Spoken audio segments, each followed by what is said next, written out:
આજની તારીખ 27/12/2025 આજનો વાર શનિવાર. આજની બાળ વાર્તા. એક મોટું શહેર હતું. એ શહેરમાં ઘણા બધા લોકો રહેતા હતા.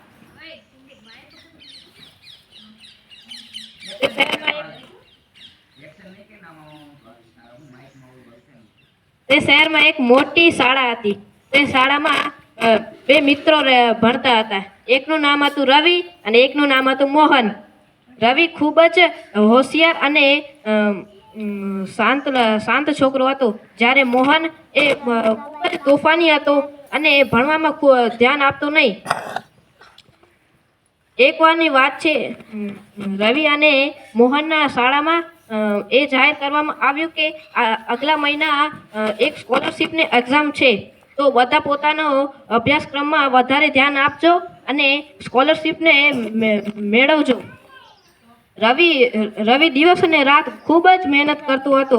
તે દિવસ અને રાત ભણતો અને અભ્યાસક્રમનો અભ્યાસ કરતો, જ્યારે મોહન એ ક્યારેક જ ભણતો અને અભ્યાસક્રમમાં ધ્યાન દેતો.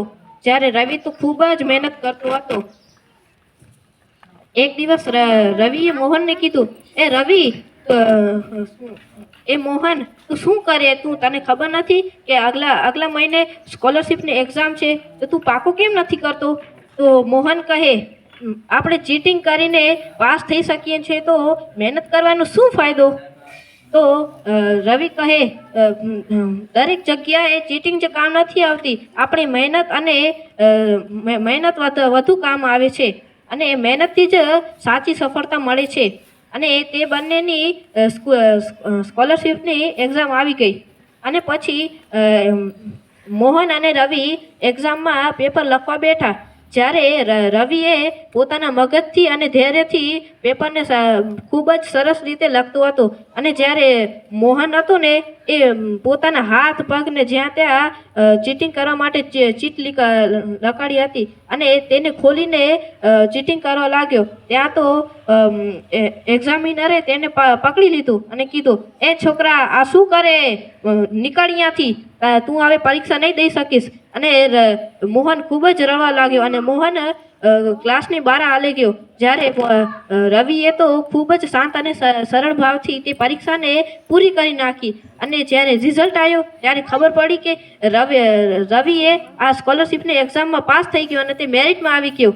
અને તેને સરકાર તરફથી પૈસા મળ્યા, જેનાથી તે ઉચ્ચ અભ્યાસક્રમમાં અભ્યાસ કરી શકે. જ્યારે મોહનને ખૂબ જ પસ્તાવો થયો, કારણ કે તે પાસ ન થઈ શક્યો, કારણ કે તે ચીટિંગ કરતો હતો, જેનાથી એક્ઝામિનરે તેને ફેલ કરી નાખ્યો હતો. અને પછી મોહનને ખૂબ જ પછતાવો થયો. અને પછી રવિએ મોહનને કીધું કે, મોહન, હું તને કહેતો હતો ને, આ ચીટિંગ ક્યારેય કામ ના આવે. મહેનત જ સાચું સફળતાનો માર્ગ છે. આ વાર્તાનો એ બોધ મળે છે કે ક્યારેક આપણને ચીટિંગ કરવી જોઈએ નહીં. આપણું મહેનતથી જ આપણને સાચી સફળતા મળે છે. જય હિન્દ, જય ભારત.